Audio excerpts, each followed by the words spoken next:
combinado, y éramos los Pumas disfrazados, más algunos agregados. Y ahí fue donde tuvimos un primer partido. Ese primer partido lo jugamos, recuerdo que en Pretoria, en el Loftus Berfeld, que es el actual, todavía sigue siendo el actual estadio, y por supuesto modificado y renovado, pero la verdad es que era impresionante ese estadio.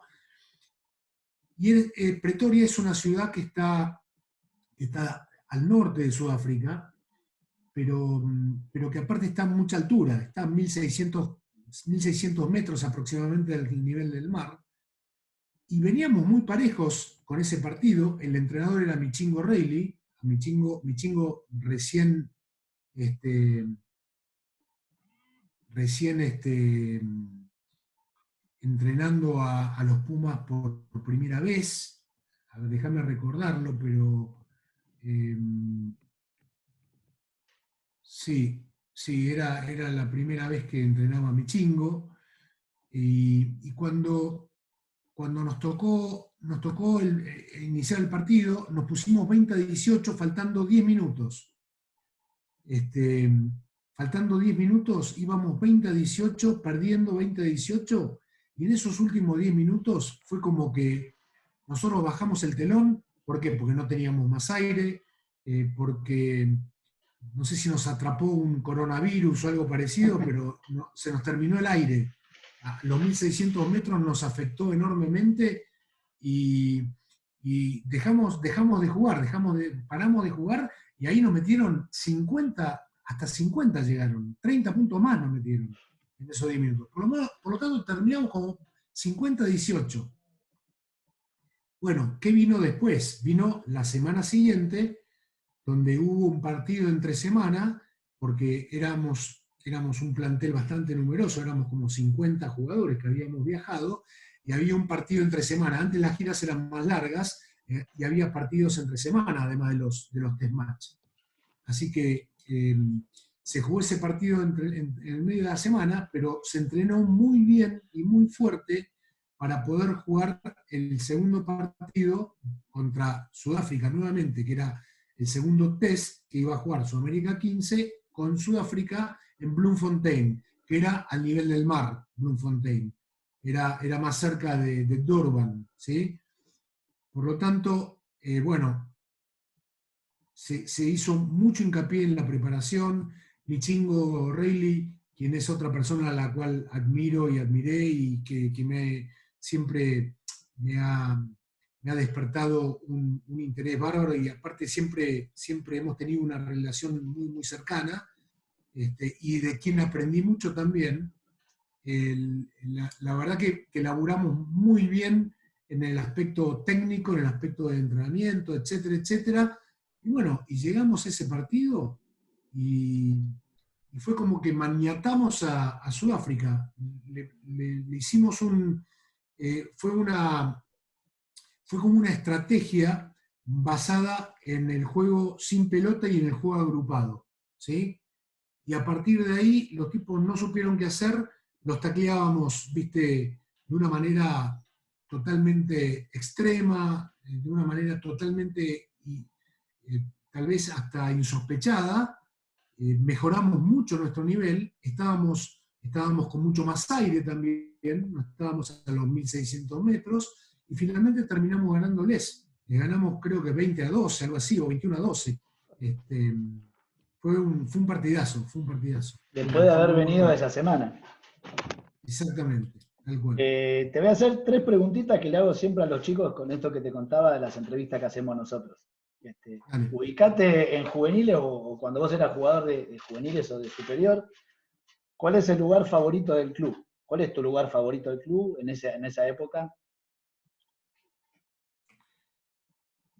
Mira, mi lugar favorito en el club generalmente era, yo veía siempre los partidos.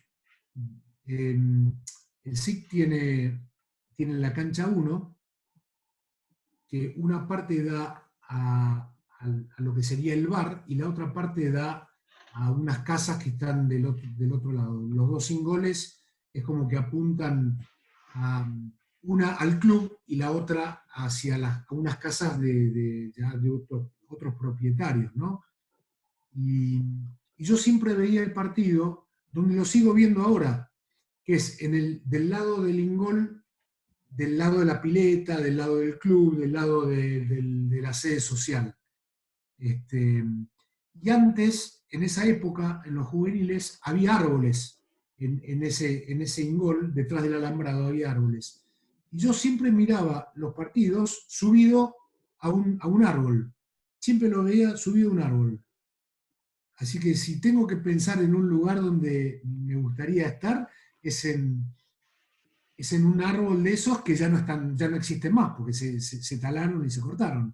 Pero era mi lugar preferido ese. Sí. Bien, y después, cuando jugabas, ¿cuál era el momento especial o qué disfrutabas más de ese día, de tu día de rugby? Mira, cuando jugaba lo que más disfrutaba era el vestuario previo. El vestuario previo al partido, toda la previa al partido, porque cuando eran partidos así definitorios, se armaba como una especie de ceremonia, donde vos comías, a veces comías en el club o a veces comíamos en algún otro lugar, cada uno iba al club, entrabas, ya empezabas a hacer silencio, llegabas al club, te encontrabas por ahí con mucha gente que te saludaban, vos tratabas de mantener la concentración, el silencio, la rutina, ¿no? Y tratabas de que no te interfirieran en la atención que vos tratabas de poner en tu concentración, ¿no? Pero bueno, siempre te encontrabas con gente que te cruzaba, vamos, fulanito, vamos hoy, dale, vamos, que hoy tenemos que jugar bárbaro, que esto, que lo otro, que hay que ganar, pum, pum, pum. ¿Ves? Te metían todas esas cosas y después nos encontrábamos en el vestuario. O a veces en una sala, nos encontrábamos todo el equipo y era como un reducto de enorme intimidad, donde estaban los entrenadores y donde estaban también, por supuesto, los jugadores. Esos momentos, la verdad que esos momentos yo los disfrutaba enormemente, porque tenían que ver con la tensión, tenían que ver con la forma de cómo vos te dirigías mentalmente hacia el partido, en pensar en cuál había sido el plan que habías analizado. A mí me tocó ser algunos años capitán, entonces también tenías esa responsabilidad, entonces tenías que pensar más estratégicamente, y todo eso me encantaba hasta que ibas al vestuario, ¿viste? Y cuando ibas al vestuario, ya directamente era concentración absoluta, mucho silencio, y bueno, hasta que salía de ahí. Eso para mí era inigualable. Y como entrenador, ¿eso lo recreás para que pase? Ya que vos lo disfrutabas tanto. Bueno, yo lo que trataba cuando era entrenador, yo lo que trataba era de que se pudiera replicar en los jugadores. Cada jugador en realidad tiene su propia vivencia, tiene sus propias formas de encarar esos momentos. Algunos lo viven con más nervios, otros lo viven con más ansiedad, otros lo viven con más temores, otros dicen, uy, si me llego a equivocar en esto, uy, ¿cómo era la jugada esta que habíamos practicado, que no me acuerdo? ¿Viste? Cada uno tiene sus propios tiempos y sus propios ritmos. Entonces, lo que como entrenador es muy desafiante y muy interesante también, es tratar de ponerte a la altura de todos. Lo que pasa que es muy difícil poder ponerte a la altura de todos y tratar de que todos encuentren su punto óptimo desde el aspecto mental al mismo tiempo y con las mismas palabras que uno trata de decirle. Por lo tanto, yo trato de a veces entrar al vestuario, entro al vestuario o entraba al vestuario y a veces observaba, ¿no? Y me fijaba cómo estaban los jugadores ya después de haber dado la charla y todo eso, y si notaba o si por ahí veía algún jugador que no lo veía del todo bien, entonces me acercaba o le pedía a alguno de los colaboradores, que podía ser otro entrenador, o el preparador físico, o el kinesiólogo, quien fuera, el que tenía más llegada con ese jugador, le decía, anda a decirle algunas palabras, anda a preguntarle cómo anda a preguntarle cómo se siente, preguntarle si se acuerda de tal cosa, tal otra, lo que sea. Entonces, creo que eso también es una parte importante del entrenador, sobre todo de ese aspecto que tiene que ver con observar qué es lo que pasa alrededor de él, para poder detectar cómo están los jugadores, ¿no? Fundamentalmente cómo están los jugadores, porque eso creo que es la capacidad más grande que puede tener un entrenador, más allá de poder llegarle al jugador de manera empática para que pueda rendir lo máximo que puede hacer. Sin duda. Ahí quedan 4 minutos, Tano, así que le hablo a Toto para que haga una preguntita. Dale, cómo no. Hola Marcelo, ¿cómo estás? Un gusto, mi nombre es Pablo. Tuve la suerte de conocerte en Atlético y Progreso en Branson. Fue una charlita cortita, pero te pude conocer. Y bueno, nada, mis dos preguntas son algo que me tiene siempre como muy allegado. Una es, ¿cómo fue tu toma del mando cuando dejó todo Alex Wiley? ¿Cómo pudiste tomar todo lo que dejó a los Pumas? Y algo que creo que es más una sensación, ¿cómo fue el pitazo final cuando ganaron la medalla de bronce en Francia? Bueno, voy a ser rápido porque nos queda poco tiempo.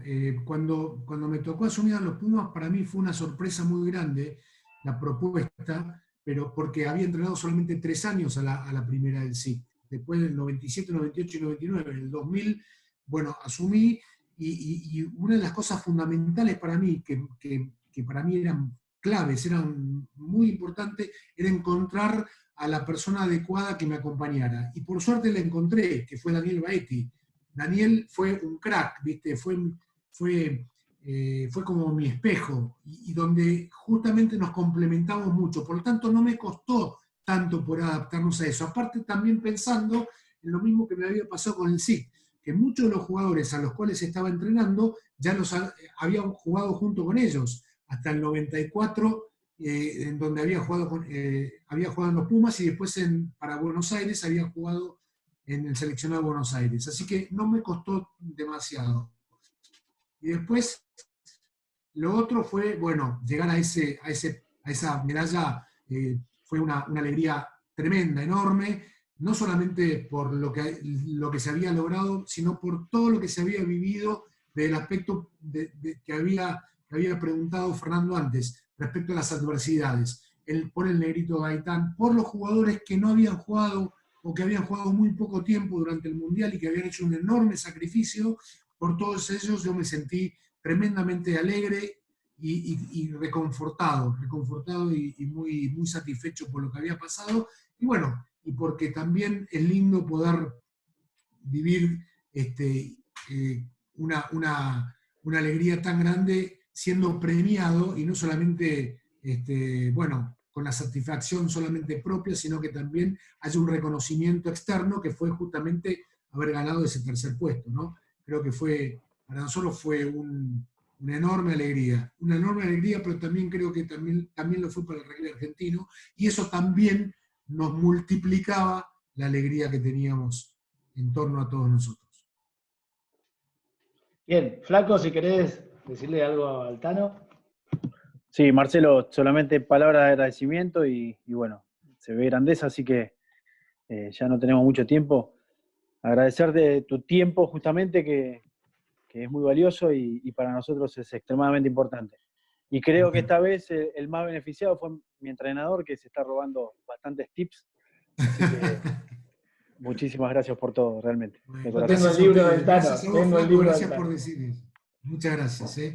Un Bien, gran placer Marcelo, haber estado con ustedes. el Flaco Muchísimas es el capitán de banco. Así que agradecerte por este tiempo y bueno, cerrá vos lo que quieras, que ya se termina en 30 segundos.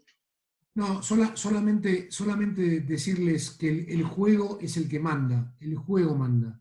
Gracias al juego y a los valores que tiene el juego, que derivan del juego en realidad, es justamente lo que nos permite a nosotros poder ser mejores jugadores, pero también mejores personas. Y no dejemos de ser consecuentes con lo que aprendemos adentro de la cancha. Sigamos siéndolo afuera de la cancha, porque eso es el gran valor que tiene este juego, ¿no? De nada serviría con que tengamos los valores